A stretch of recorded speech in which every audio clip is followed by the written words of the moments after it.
하나님께서 우리에게 주시는 말씀은 욥기서 11장 말씀입니다. 욥기서 11장 1절에서 6절까지 말씀입니다.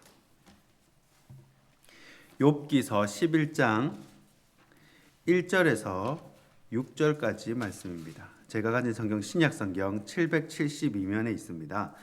욥기서 11장 1절에서 6절까지 말씀 제가 먼저 한 절 읽고 한 절씩 교독하도록 하겠습니다.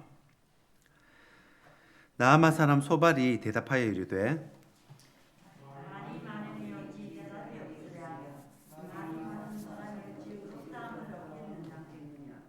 내 자랑하는 말이 어떻게 사람으로 잠잠하게 하겠으며 내가 비웃으면 어찌 너를 부끄럽게 할 사람이 없겠느냐. 네 말에 의하면 내 돈은 적이라고 나는 주께서 보시기에 깨끗하다는구나. 하나님은 말씀을 내시며 너를 향하여 입을 여시고 지혜의 오묘함으로 내게 보이시기를 원하노니 이는 그의 지식이 광대하심이라. 하나님께서 너로 하여금 너의 죄를 잊게 하여 주셨음을 알라. 아멘. 하나님의 말씀입니다. 네, 오늘은 욥기 7번째 시간입니다. 이 소발의 성공 관점이라는 제목으로 말씀 나누도록 하겠습니다. 이 될성 싶은 나무는 떡잎부터 알아본다라는 말이 있습니다. 미래가 보이고 또 성공하겠다, 좀 일을 좀 해내겠다 싶은 사람은 뭐가 달라도 다르다는 말일 것입니다.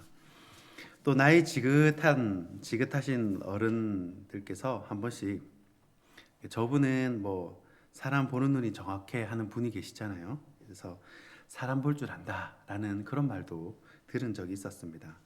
그래서 사람을 조금만 대해보고 겪어보면 야, 이 사람은 앞으로 성공을 하겠구나. 혹은 이 사람은 싹수가 놀았네 라고 귀신같이 알아내십니다.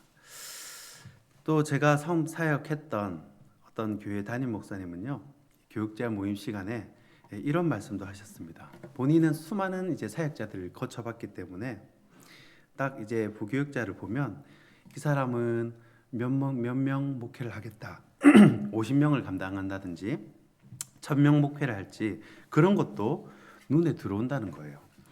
저는 그런 말을 들으면 너무 신기했습니다. 어떻게 그렇게 그런 게 사람의 미래가 눈에 보이는가?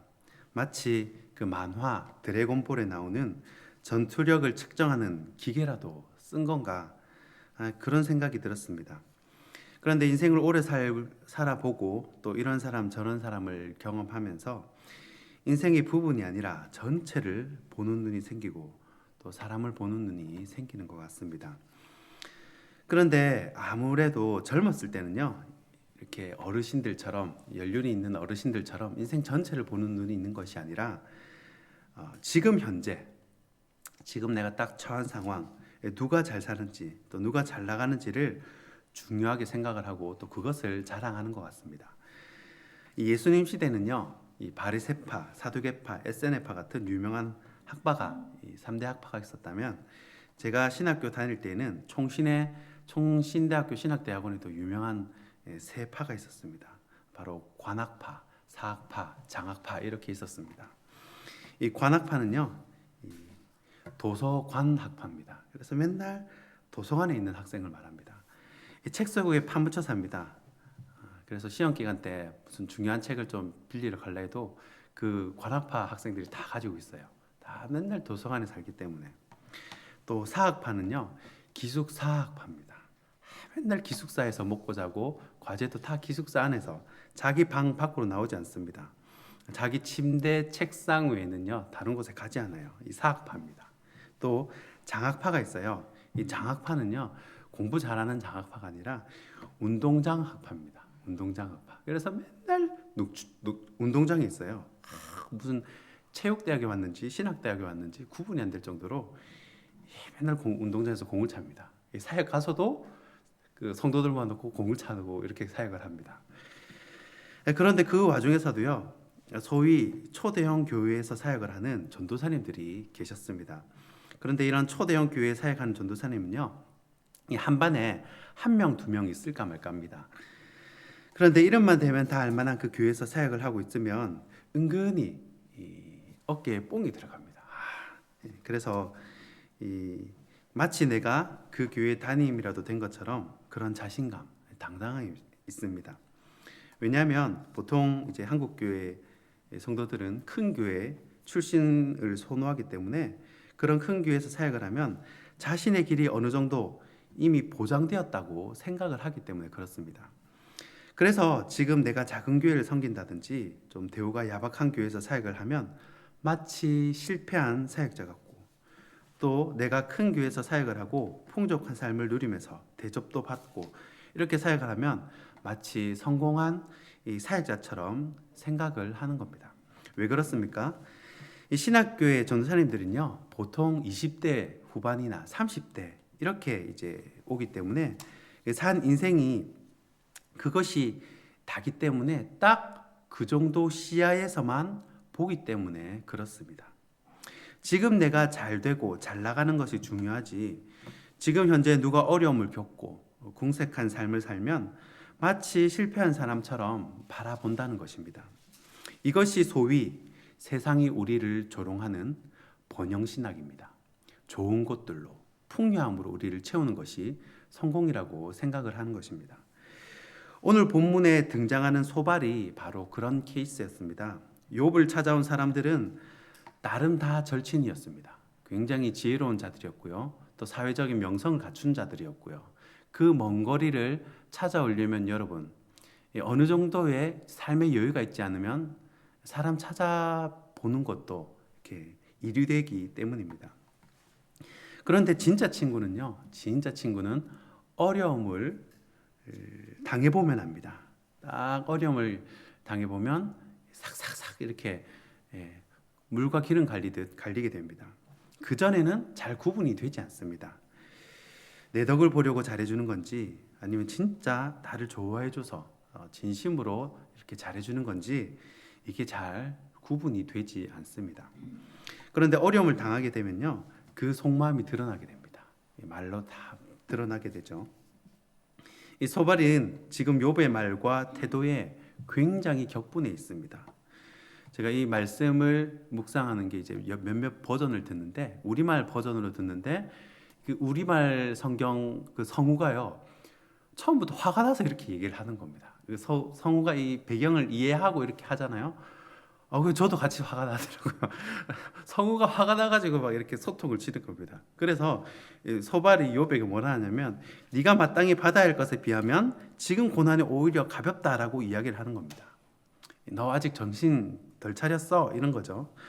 사실 소발의 관점은 믿음 없는 사람들의 관점이라고 볼 수도 있습니다. 그러면 소발이 욥에게 뭐라고 말했는지를 보면요, 이 믿음 없는 사람들의 관점, 실패와 성공의 관점을 어느 정도 파악을 할 수가 있습니다. 우리가 이 바이러스에만 데미지를 입는 것이 아니라 사람들의 말, 혹은 사람들의 이 그냥 생각 없이 뱉은 이 막말에도 데미지를 입습니다. 오늘 말씀을 통해서 이 영적인 쿠션 한 겹 껴입는 그런 시간이 되기를 소원합니다. 첫 번째는 소발의 관점, 첫 번째는 말이 많다는 겁니다. 2절 말씀입니다. 말이 많으니 어찌 대답이 없으랴, 말이 많은 사람이 어찌 의롭다함을 얻겠느냐. 이게 소발의 첫 번째 말입니다.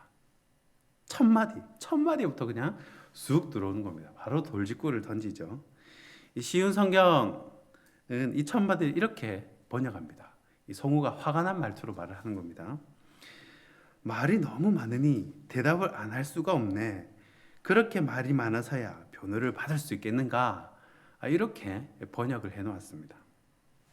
이 말이라도 없으면 묵묵하게 가만히 있으면 불쌍이라도 여겨줄 텐데, 인생 실패한 주제에 무슨 말이 그렇게 많냐라는 핀잔입니다.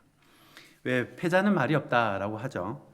우리는 인생에서 잘 나가고 성공한 사람들의 이야기는 잘 듣습니다. 모셔와서 듣고 찾아가서 듣고 잘 듣습니다. 돈을 주고서라도 듣죠.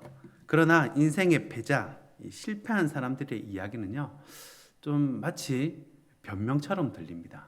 조금 좀 꺼려지고 또 구차해 보이고, 굳이 그 실패한 사람들의 실패담을 듣고 싶어 하지 않습니다.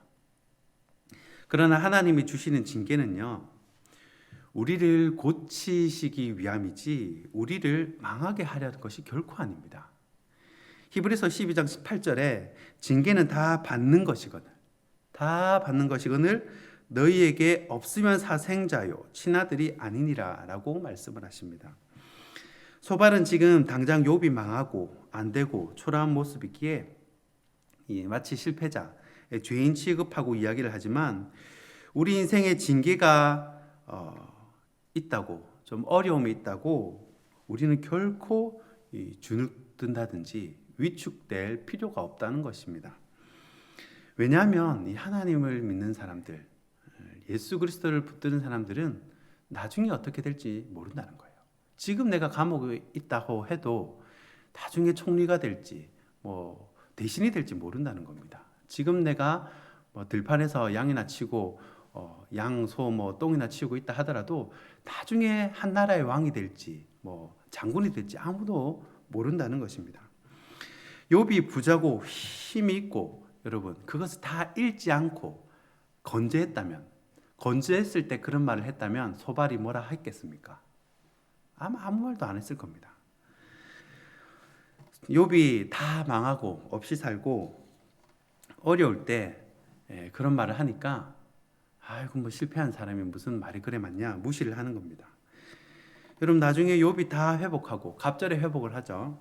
다 회복을 하고 하나님께 인정받는 나중에 진짜 인정을 해주시죠. 인정받는 사람이 되면 나중에 그 소발은 뭐라고 얘기를 하겠습니까? 오래전에 구미에서 있었던 일입니다. 유명한 일합니다. 주일학교 예배에 늦었다는 이유로 교회 주일학교 선생님이 아이를 막 야단치고 때렸다는 거, 손찌검을 했다. 근데 그게 수십 년 오래전 일이기 때문에 옛날에는 체벌이 있었지 않습니까? 막 이렇게 혼을 냈다는 겁니다. 사람 너무너무 무한하게. 그래서 그 아이가 속이 너무 상하고 자존심도 상하고 그래가지고 다시는 그 교회에 가지 않았다고 합니다. 그 아이가 나중에 이제 박정희 대통령이 되었다죠. 그 교회도 박정희 대통령이 지어주고 나중에 어떻게 될지 모른다는 거예요. 소발은 사실 큰 실수를 한 겁니다. 나중에 욥이 어떻게 하나님께서 어떻게 역전시킬 줄 모르는데 그렇게 말을 하면 안 되죠. 실제로 소발은 나중에 하나님께 책망을 받습니다. 그렇기 때문에 우리는요, 우리 삶에 있어서 우리가 어떤 상황에 처하든 어떤 위치에 있든 간에 주눅들 필요가 없습니다. 위축될 필요가 없습니다. 주님 안에서 당당하게 멋지게 살아가시기를 바랍니다. 하나님이 하시면요 언제든지 저와 여러분의 상황은 바뀔 수 있다는 것을 믿으시기 바랍니다. 말씀을 맺겠습니다. 오늘 새벽 예배인 점을 감안해서 소발의 관점 한 가지만 살폈는데요. 사실 소발이 격불한 데는 두 가지 이유가 더 있습니다. 오늘 본문 3절과 4절의 차례대로 나오는데요. 두 번째는 하나님을 비웃는다는 거예요. 욥이 자기 어려움을 하나님을 비웃는다. 그리고 세 번째는 이 4절인데 자신의 무죄를 자랑한다는 겁니다.